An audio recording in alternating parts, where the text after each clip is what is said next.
মনে করবেন যে বাংলাদেশ খুব দ্রুত মানে আগামী ১ বছরের মধ্যে অর্থনৈতিকভাবে এরকম একটা দেশ সরে যাচ্ছে যা কিনা কম্বোডিয়া বা মালয়েশিয়াকে ছাড়িয়ে যাবে, ভিয়েতনামকে ছাড়িয়ে যাবে।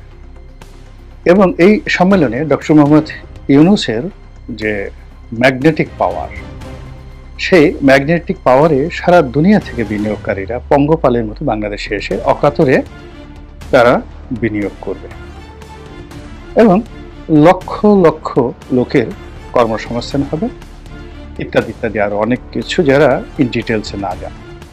কিন্তু সম্মেলনের যারা আয়োজক তাদের বক্তব্য হলো যে এই সম্মেলনের ফলে যে বিনিয়োগ আসবে তাতে আগামী কয়েক বছরে ১৫,০০০ লোকের কর্মসংস্থানের একটা সুযোগ আসবে, যেখানে শেখ হাসিনার পতনের পরে অ্যাটলিস্ট ১০ লাখ লোকের চাকরি চলে গেছে। শুধুমাত্র বেক্সিমকো গ্রুপের ৫০,০০০ লোকের চাকরি চলে গেছে। সেখানে ১৫,০০০ লোকের কর্মসংস্থান এই বাংলাদেশে।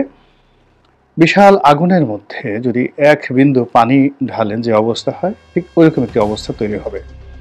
কিন্তু আমরা যে আবেগী বাঙালি, সেই আবেগকে পুঁজি করে আমাদের দেশের বিভিন্ন সময় যারা জ্ঞানী গুণী হিসেবে আমরা যাদেরকে বড় মনে করতাম, নেতা হিসেবে যাদেরকে আমরা আরাধ্য মনে করতাম, তারপর পূজনীয়, বরণীয়, স্মরণীয় মানুষ হিসেবে যাদেরকে আমরা মাথায় তুলে রাখতে চাইতাম,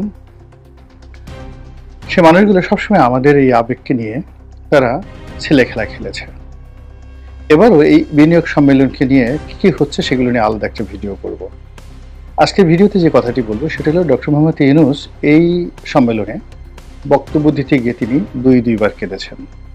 আমাদের মহান মুক্তিযুদ্ধকে কেন্দ্র করে তিনি কিছু বলতে চেয়েছেন এবং তখন তিনি কেঁদেছেন। দ্বিতীয়ত ১৯৭৪ সনে বাংলাদেশে যে দুর্ভিক্ষ হয়েছিল সেই কথা বলতে গিয়ে তিনি কেঁদেছেন। তারই কান্না আমার কাছে খুব অস্বাভাবিক বলে মনে হয়েছে। কেন মনে হয়েছে সেটা আমি বলি। প্রথমত, তিনি সাধারণত কাঁদেন না, কখনো কোনো অবস্থাতেই আপনি তার অতীতের কোনো স্মৃতি আপনি দেখাতে পারবেন না তার কান্না বিজড়িত কোনো ছবি রয়েছে।